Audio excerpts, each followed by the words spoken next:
Donald Trump has once again reached a political and diplomatic crossroads where every decision carries new risks. After 5 months of war with Iran, the United States has temporarily paused its airstrikes.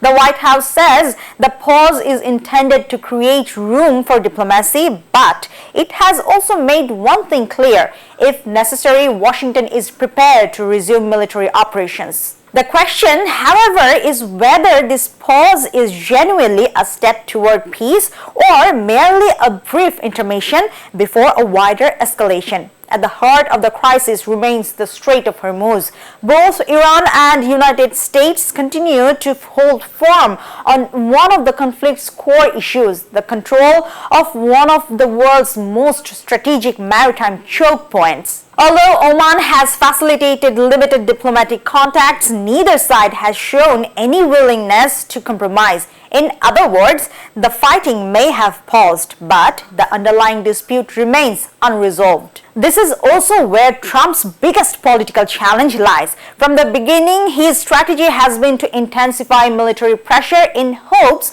of forcing Tehran to make concessions. 5 months later, however, that strategy has yet to deliver the desired outcome. Deploying ground forces remains an option, but doing so could drag the United States into another prolonged Middle Eastern war, one that most Americans have little appetite for. Meanwhile, the consequences of the conflict are extending far beyond the battlefield. Rising tensions around the Strait of Hormuz and the Red Sea have renewed concerns over global energy supplies. With the U.S. midterm elections approaching, a prolonged conflict could translate into higher energy prices and greater political pressure on the Trump administration at home.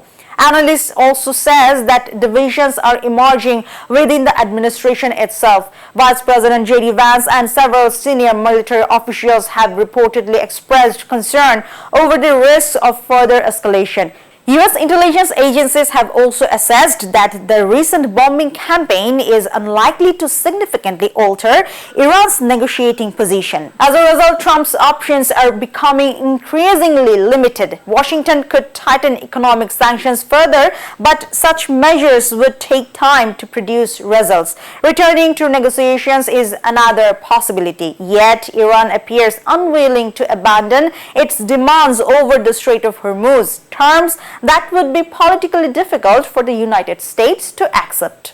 That is why many analysts argue that this conflict is no longer just a contest of military strength. It has become a test of political endurance and strategic calculation. While the United States may hold the conventional military advantage, Iran's asymmetric capabilities still allow it to impose significant costs on the global economy. Taken together, Trump now finds himself in a position where every available path carries serious consequences. Escalating the war risks a deeper military entanglement, while making concessions invites political backlash at home. For now, one reality is becoming increasingly clear: the Trump administration has no easy way forward. If after 5 months of war, uncertainty still surrounds how to achieve its strategic objectives, this conflict is likely to evolve into a greater political challenge than a military one.